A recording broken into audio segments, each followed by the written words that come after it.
Ang susunod na programa ay nagpapatuloy dahil sa inyong pagmamahal, donasyon at kaloob sa Greg Durante Ministries.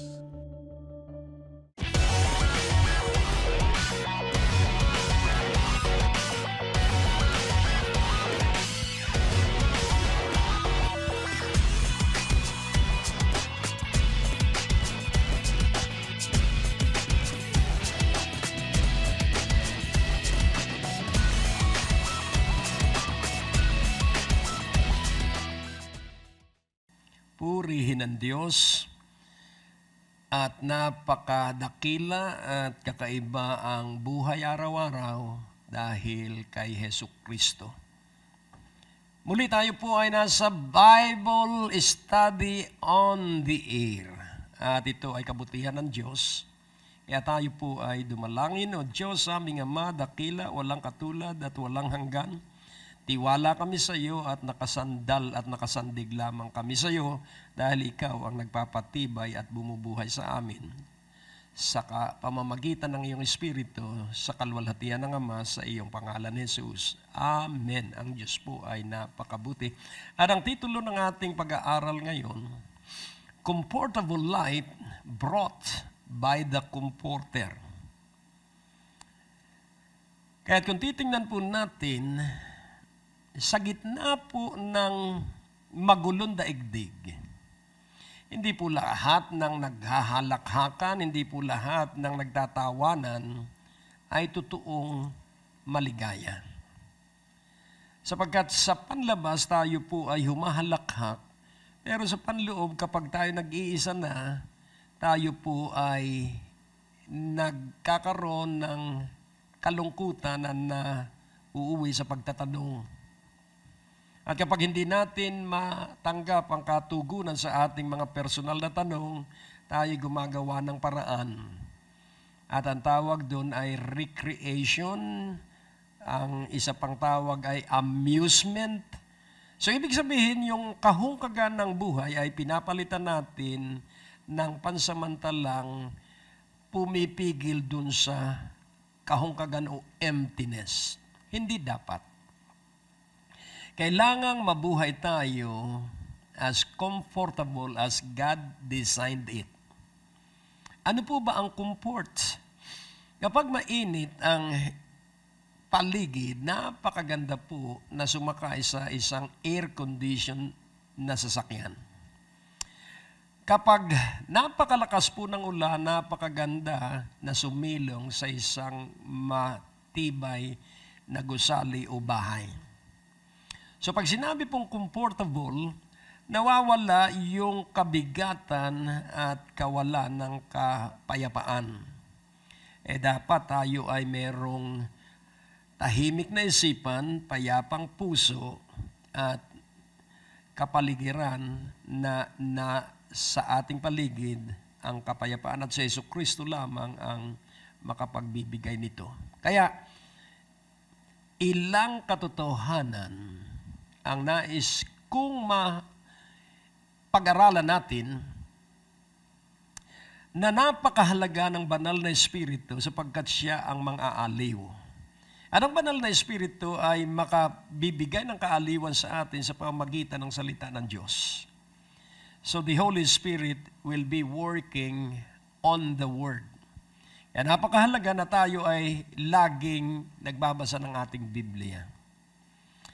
At ang banal na Espiritu ang ituturo sa atin ay kung ano ang nakasulat sa Biblia o sa kasulatan. So the Word and the Holy Spirit. At ang pangalawa, ang isang tao ay kailangang tumanggap ng tawag mula sa Diyos at siya ay makasama dun sa hinirang. Sapagkat marami ang tinawag pero kakaunti ang hinirang. Kaya doon sa pagkatawag, kasama ang karamihan, kailangan tayo mapabilang doon sa iilan na hinirang. At ang pangatlo, kailangan araw-araw na ang inspirasyon natin ay ang katotohanan o ang salita ng Diyos. Ating pag-aralan ang Isaiah 59:21 at ito ay tumutukoy sa kung paano tayo ay magkakaroon ng kakaibang pagkatuto sa katotohanan. As for me, this is my covenant with them, saith the Lord. My spirit that is upon thee, and my words which I have put in thy mouths, shall not depart out of thy mouths, nor out of the mouths of thy seed, nor out of the mouth of thy seed's seed, saith the Lord, from henceforth and forever.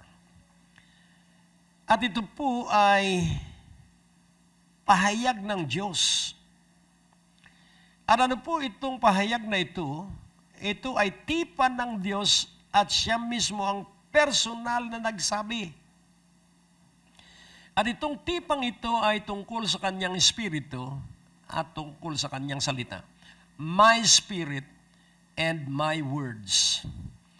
At kung atin pong papansinin, kapag natanggap ng isang tao ang espiritu ng Diyos, at kapag ang isang tao ay nagpatuloy sa salita ng Diyos, at ating pansinin na ilalagay ng Diyos mismo ang mga salita sa bibig ng bawat taong kanyang tinawag at hinirang.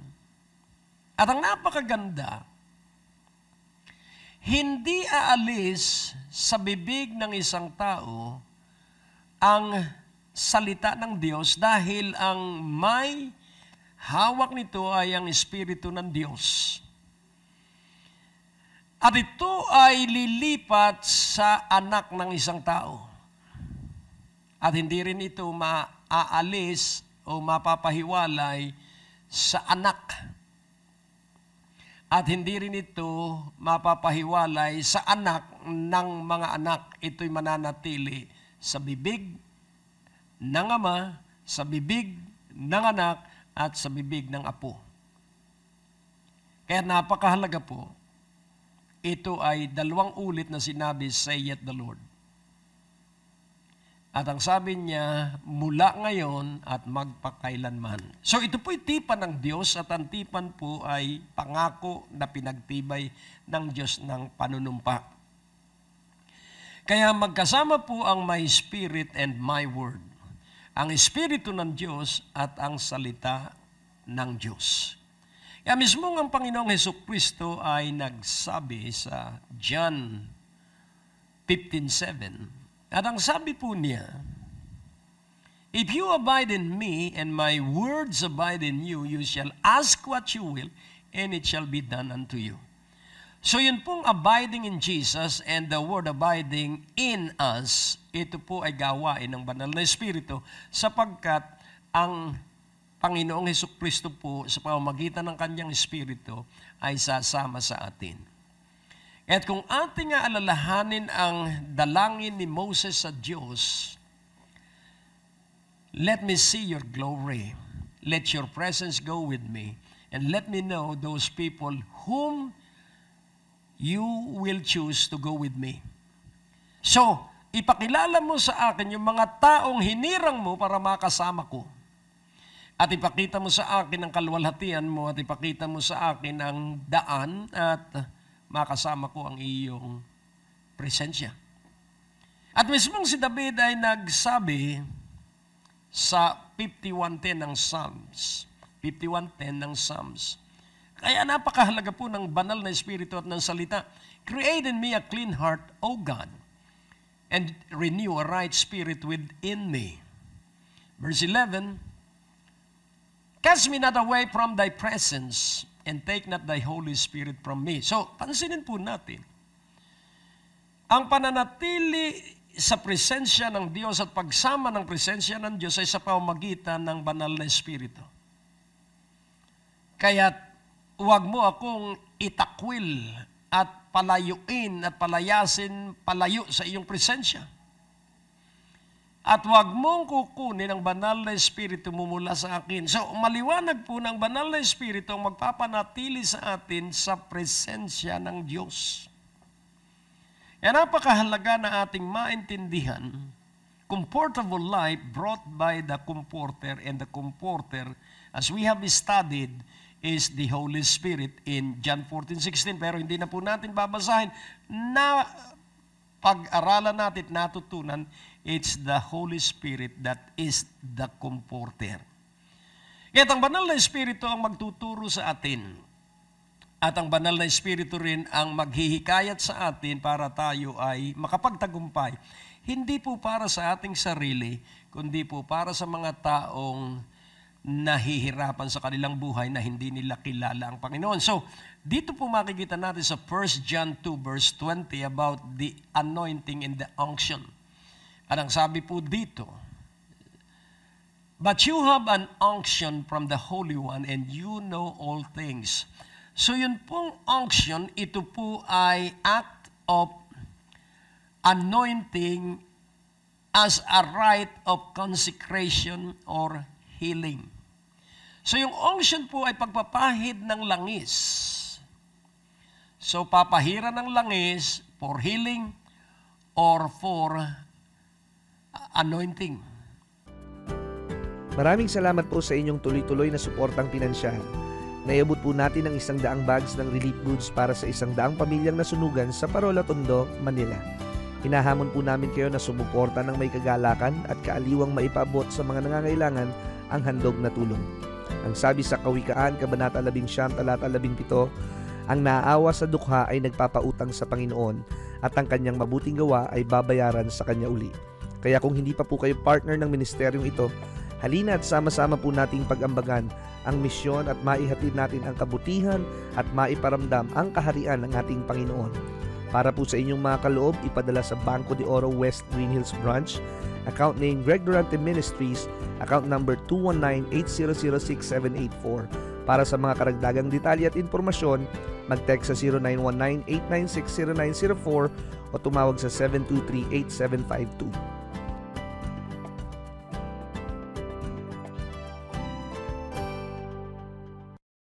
Inaanyayahan po namin kayong makinig sa aming mga radio program. Kung kayo po ay nasa inyong mga tahanan, nasa trapiko, naglalakbay, ito po'y makakatulong sa inyong pagpapalago at pagpapaunlad ng inyong spiritual na pananampalataya.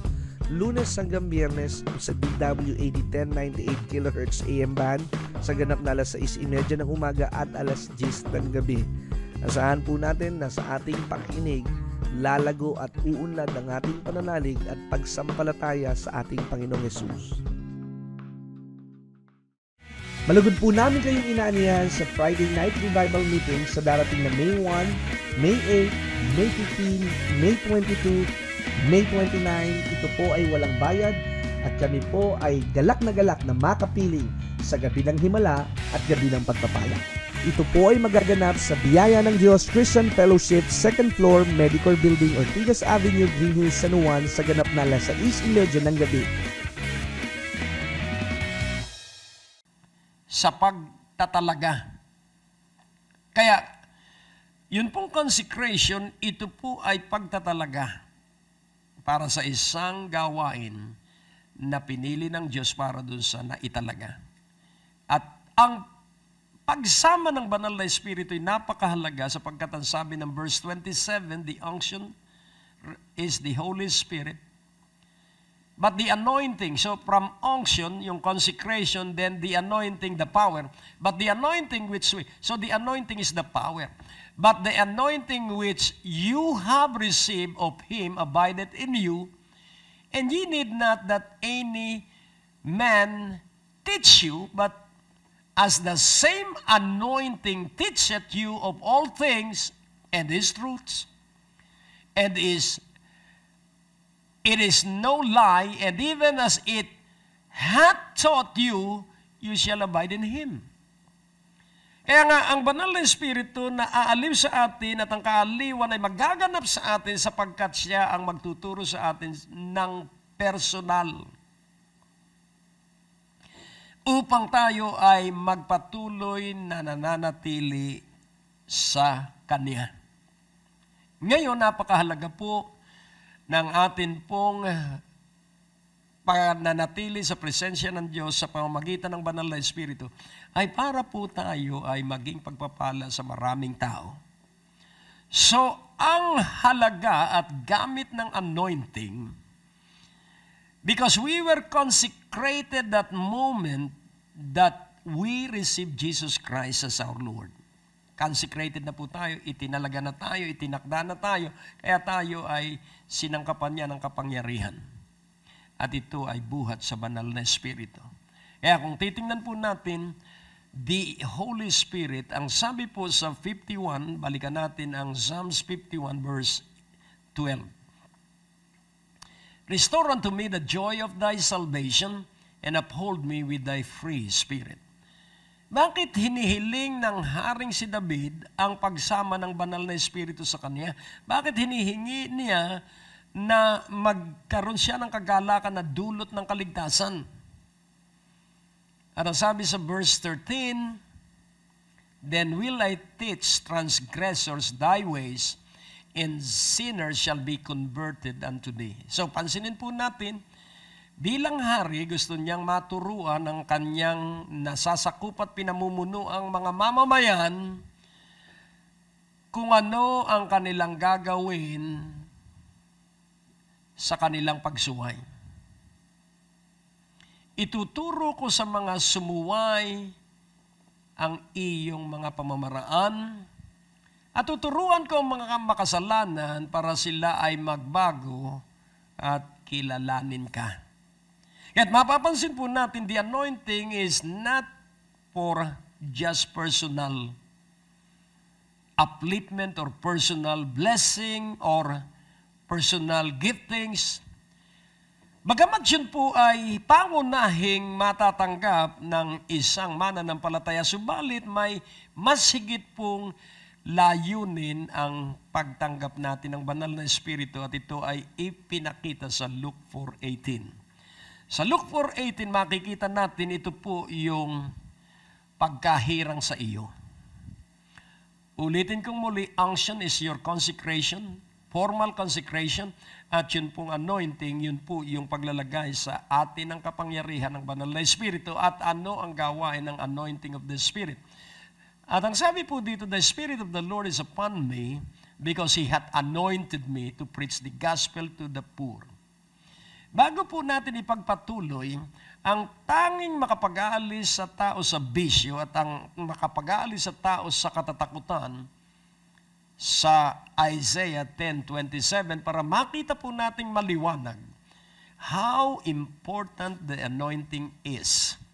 It shall come to pass in that day that his burden shall be taken away from off thy shoulder, and his yoke from off thy neck, and the yoke shall be destroyed because of the anointing. Ating unawain ang sabi ng Panginoon, kung ikay nabibigatan sa buhay mong ito, kung ikaw ay may daladalang nakapagpapabigat sa iyo, it's the anointing that will break the yoke. It's the anointing, and you will find rest for your soul. So, atin pong unawain.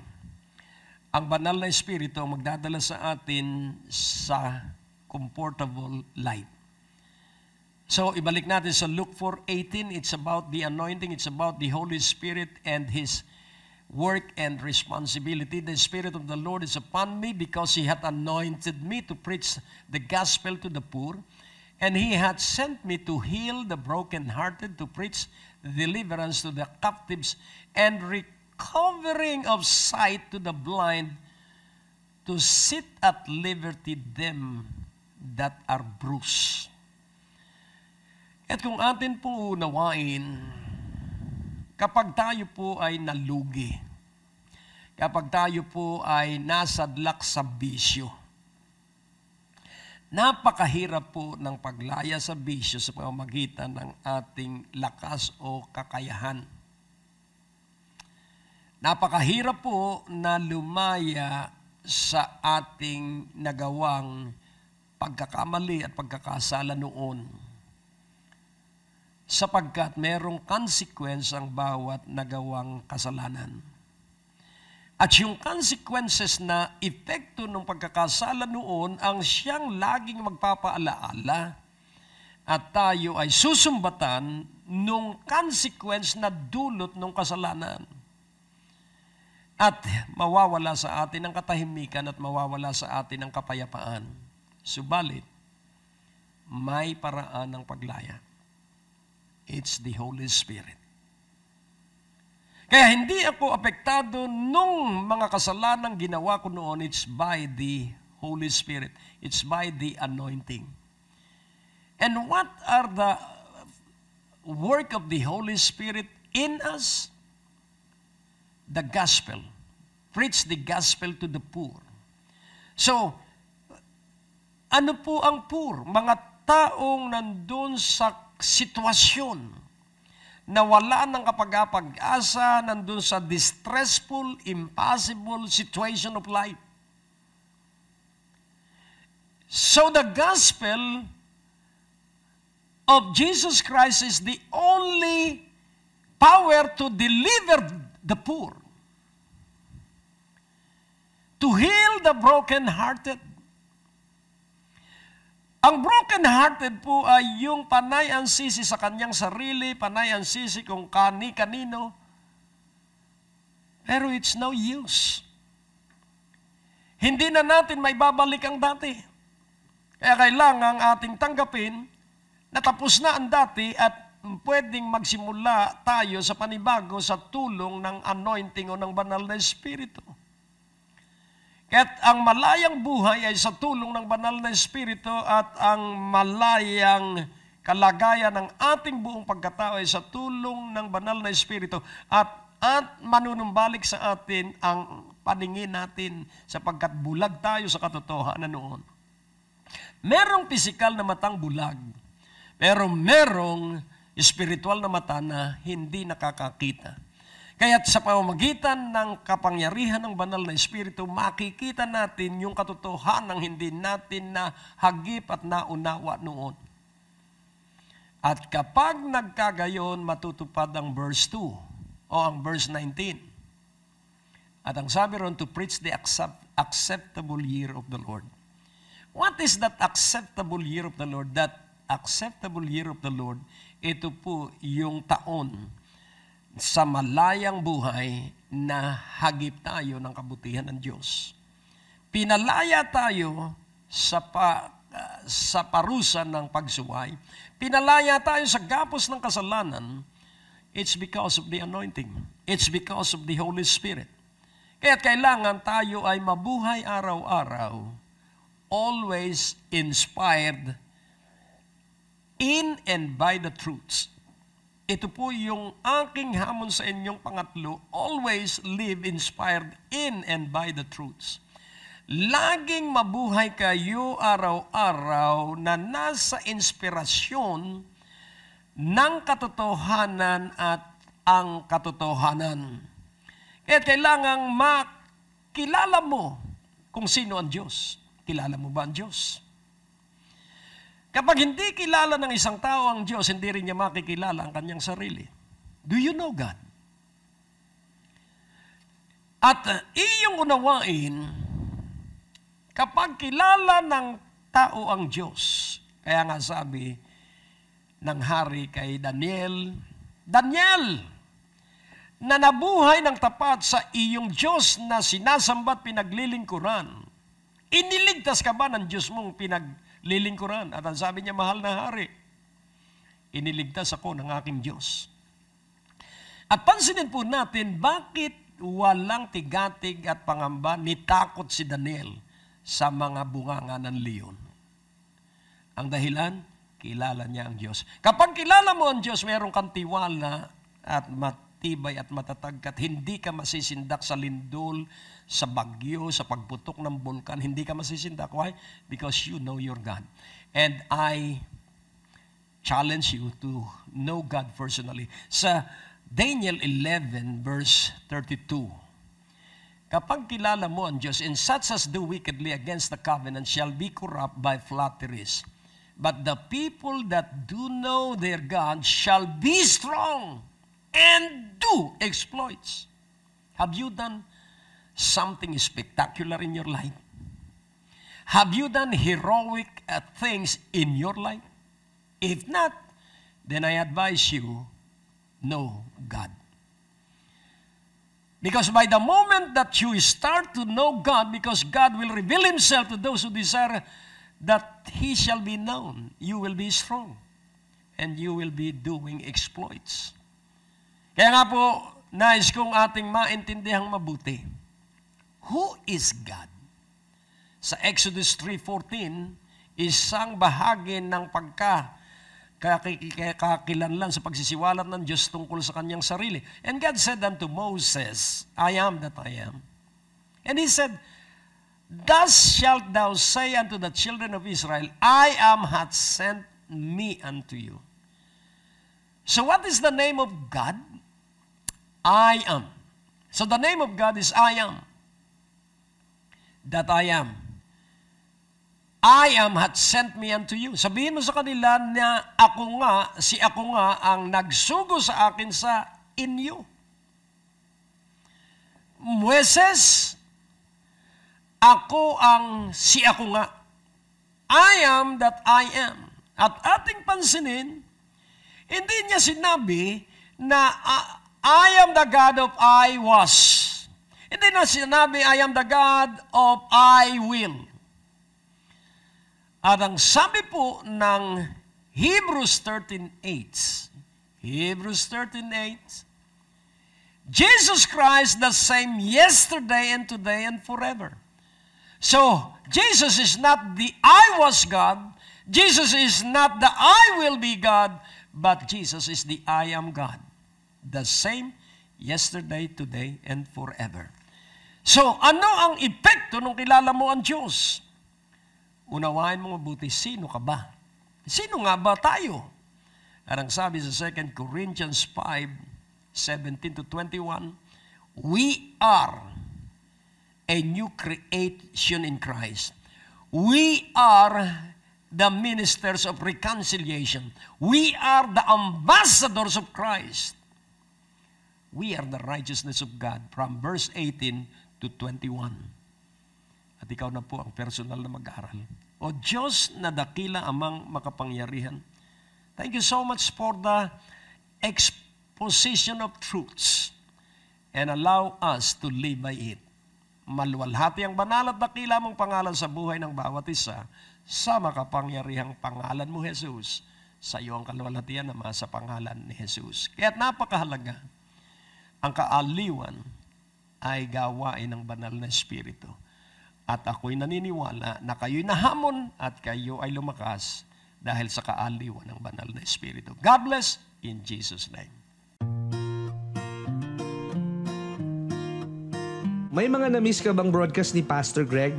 Huwag malungkot, maaari mo na itong balikan sa pamamagitan ng pag-log on sa www.greggdurante.com.